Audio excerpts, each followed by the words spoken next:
what's up, YouTube? We're back at it again for If Loving You Is Wrong, I Don't Want to Be Right. Season 5, episode 7, 8, whatever. It's in the description box.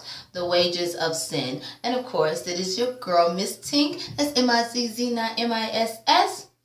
You already know. Channel is not your pile, Sister TV, of course. It's floating somewhere on that top up there. But anyways, let's get into this review because I have to go to work. And Tyler, you gave me a little bit of suspense. Like I said, I agree with the other YouTubers as far as everybody in this cast. The best acting will go to none other than Natalie and Lucian, okay? Especially my girl Natalie. But before we get to them, let's get to it because I do have notes this time. Unlike Love and Hip Hop Hollywood, I have notes because you know you gotta take notes for some serious shit like this. In a sense, you know. Let's get into it. Alright, so we all know Brad admitted to killing, but like always, I agree as far as other YouTubers agree. He was just saying that to get Stevenson off his back. Stevenson thought he, hit the jackpot, but we already know. Brad was like, I didn't say that or whatever. Apparently, he said he killed some children or something like that. And I'm like, what child did you kill? I mean, was he really working in cahoots with Rusty and them? That's what I wonder. Like, that's, what I'm saying? That's what I wonder, But, he said he was following orders. That's why I'm wondering, like, did Rusty walk right in, when he bust into the house? Or did he give you a call? Or did he see you sitting down with Miss Louise or outside on the porch when he rolled up on Miss Louise and him? I'm just saying, talking about following orders. What orders is this, Brad? But, I mean, I'm just saying. He didn't want to hear Randall's name. He didn't even want to see the picture or whatever. But Stevenson, of course, wouldn't let up because he's trying to get a confession out of him. To the point where he even asked about Alex. Talk about, you haven't even asked about Alex. He ain't worried about that bitch. But he like, has she been kidnapped? It sounded like he really wanted the bitch to be kidnapped. But he wasn't worried about it at all. You know what I'm saying? He's talking about, he's looking for, not he, but Alex is looking for the baby and the other man that she slept with. Which, of course, he was talking about Randall, which was pushing Brad's button to the point where Brad yoked up Stevenson ass. And I was like, ooh, I wanted him to punch Stevenson ass real quick. And is somebody going to give Brad a washcloth, a napkin, paper towel, Kleenex, or something to get the blood off his face? Because he still got that dry blood. I'm just saying, but whatever. Brad, of course, because they went on commercial, they come back. They still going back and forth. Brad talking about he not talking no more. He wants the lawyer, whatever. And Stevenson's basically like, well, damn, I guess he not even going to get a lawyer because now he pretty much fucked up or whatever. And like I said, I'm just giving summarization. He walks outside. Old boy that was, his name is Rick, I guess, asked him, did he let up? He was like, nah, he asked for a lawyer or whatever. And I guess Rick wanted to try to rough him up. And I'm like, Rick, baby, I don't know where your battling skills come back from, but Brad is the military man. You might have a hard time just like Randall did, but I'm just saying, whatever. But Stevenson like, what, stand close by him, and if he has anything to say, if he leaks anything, you let me know. But pretty much we can't do nothing because now he has to get his lawyer. I'm like, ooh, okay. Marcy's over here asking about Brad. She in her feelings, she going back and forth, you know what I'm saying, and she think Brad didn't do it. She over here wondering how the hell did two people, you know what I'm saying, do all this, i.e. meaning Randall and Alex ass sleeping around, and they all got this shit. Then she admits that she is not only loving or in love with Randall, but she also loved Brad. And Mochaccino face and Katie like, well, shit, I didn't see that coming. I'm like, oh, okay, you know what I'm saying? And then that's, she said don't judge her, which of course, and I love how Mochaccino face trying to be her friend and shit, but girl, whatever. Then they try to go back down memory lane, and that's when, of course, we already know Marcy basically threw a memory up in their face that wasn't too pleasant, and that's when Mochaccino face had to apologize. And of course, Kelly, she going back to what, Grandma said, one of them slogans saying basically the wage of sin is death. Very true of that. But you already know how Tyler is. He gonna put God in there some way. I ain't mad at him. But anyways, you know what I'm saying? After that, they go back and forth some more. Marcy saying that, she thinks someone else did it. She think who else would probably have this much hatred to do it. And, Mochaccino face like, hold on, girl. What you saying could incriminate yourself or other people. So what you talking about? But, that's what Marcy was like, I don't think Brad did it. He sounds so sincere. Brad didn't do this. Of course, Brad didn't do it. But you already know. Mochaccino face basically says, I'm going to go outside. Kelly, you come with me. But, baby girl, you chill. Because, Marcy talking about she want to go see Miss Louise. Of course, she want to check on her mother-in-law. She love Miss Louise.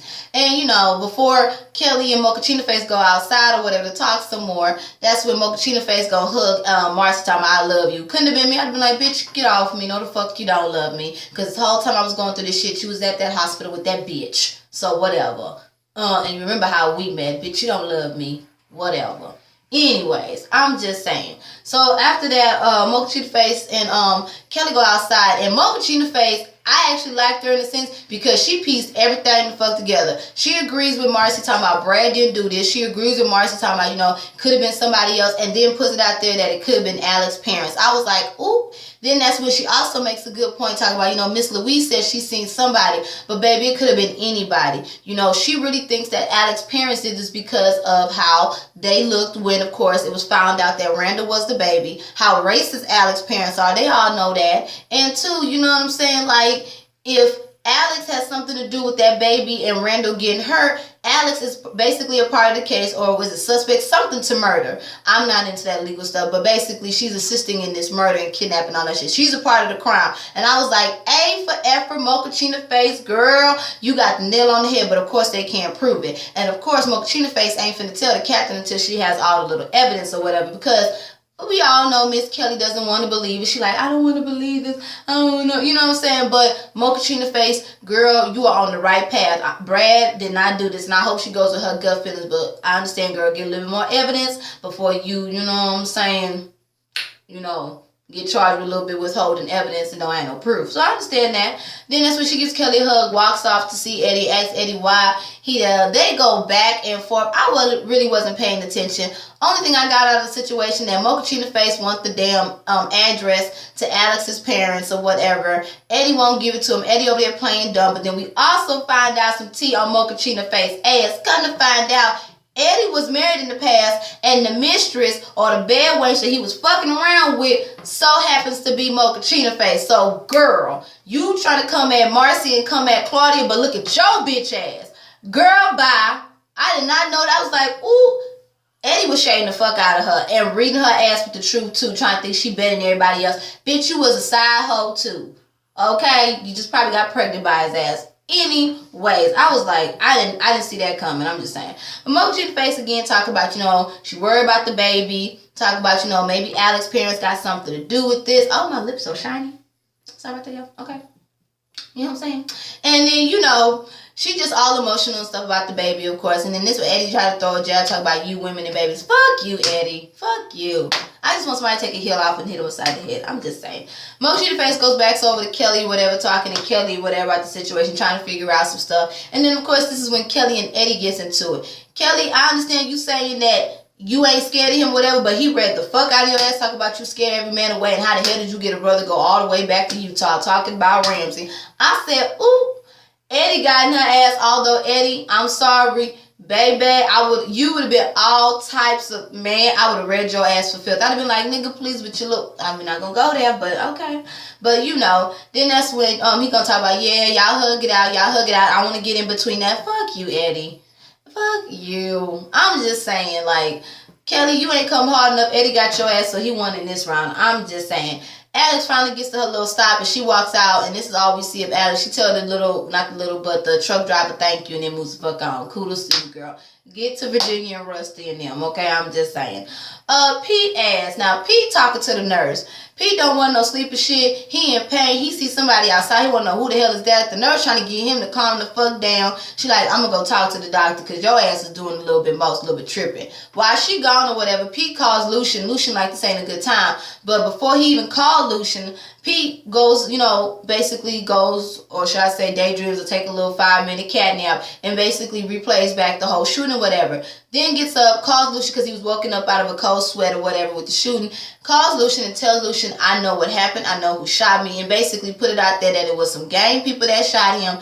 Then talking about, you know, brings up the whole thing because Lucian asks about the tape, and then he reveals about the tape about pretty much, I thought he was going to say he didn't know anything about tape because when he asked when Lucian asked Pete about it, Pete was like, what tape and all of this stuff. But he admits to it that basically Eddie shot, Ben in the hand and all that stuff. And then he's, Ben is scared, not Ben, but Pete is scared, talking about, there's some guy out here. It's one of Eddie's men. Eddie's going to come back and finish the job. I'm scared or whatever. And Lucian is basically reassuring him that the guy is out there for his protection. So just chill out and you're going to be all right, okay? You going to be all right. You know what I'm saying? Kendrick Lamar. And I'm like, all right, you know what I'm saying? And I'm like, oh, Pete, I don't want nothing to happen to Pete. I really don't. And then that's when Lucian asked him about who did you give the tape to, and he admits to giving Natalie the tape and giving Captain the tape. And that's when Pete goes on and said, yeah, I gave Captain the tape, which is why I ended up on the south side. So basically putting out there that the Captain has something to do with this. And not only do Natalie have the tape, there's another tape, and Captain knows about it too as well. So now Lucian like,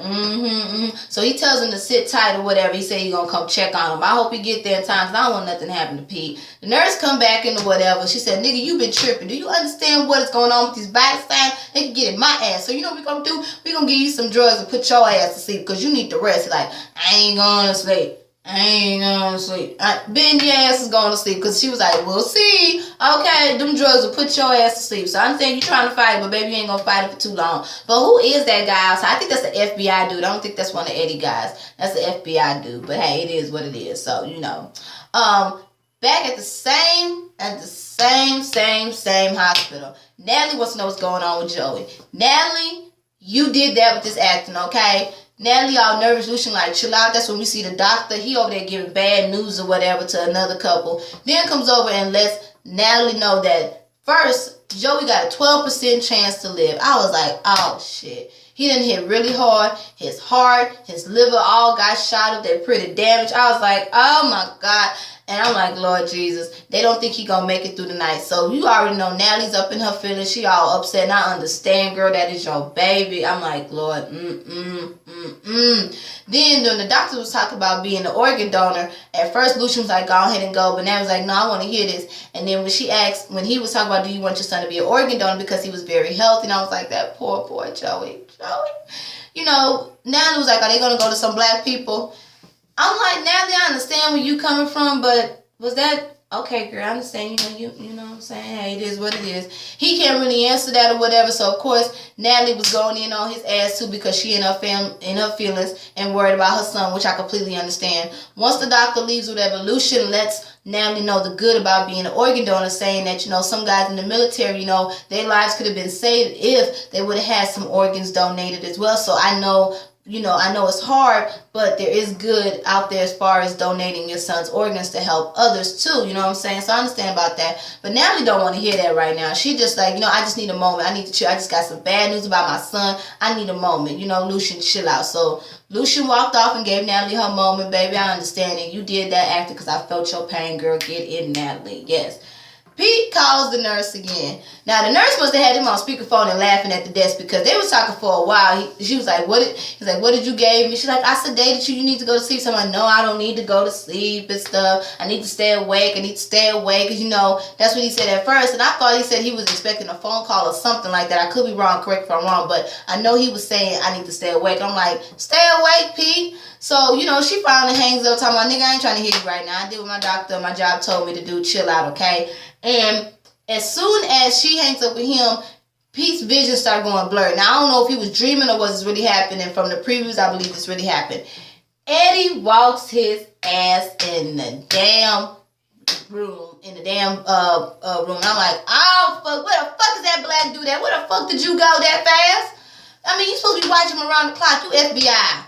But somehow Eddie ass got us in there and talking about shh. And Pete like, please, because he see Eddie, so he already know. I'm like, oh no. Eddie, I want you to get it. I want you to fucking get it, And then, of course, Tyler leaves us off with Lord Jesus being tongue-tied. With Randall ass in that damn box still screaming for help. And I'm like, well, damn. So they moving it around. He all bloody and shit. When they finally open it, he tried to get up and then got his ass bitch slapped again with a damn shovel. I said, what the fuck? Like, what y'all gonna do? Like, y'all really just letting him sit in there and just suffer, or y'all gonna do something with this? I don't know. Maybe next week we shall see. Because I want to see what happens to Pete. I hope Pete don't die because from the previews, Eddie, I want you to get your ass. I want you to Get it. And then we see Marcy slapping Eddie with Miss Eloise, because we see her, you know what I'm saying? And I ain't like how Eddie was moving Miss Louise's head, not Eloise, but Louise's head. And then we see, Lucian and Eddie giving each other stare off. So I'm ready to see what's going to happen, because I don't want my boy Pete to die. I want Eddie to get it. I want Eddie ass to get it. And then somehow they find that little wench Alex car, whatever. They still taking forever to get to her ass, I guess. But we shall see. Anyways, y'all, that is my review for If Loving You Was Wrong, I Don't Wanna Be Right. Let me stop. I hope y'all have a blessed one. This will be up probably like 1 or 2 a.m. whatever in the morning, because I'm upload this at work. You already know. I'm Miss Tink. That's M-I-Z-Z, not M-I-S-S. You already know the channel is Natural Policies TV, and y'all have a blessed one. All right. Deuces. Bye.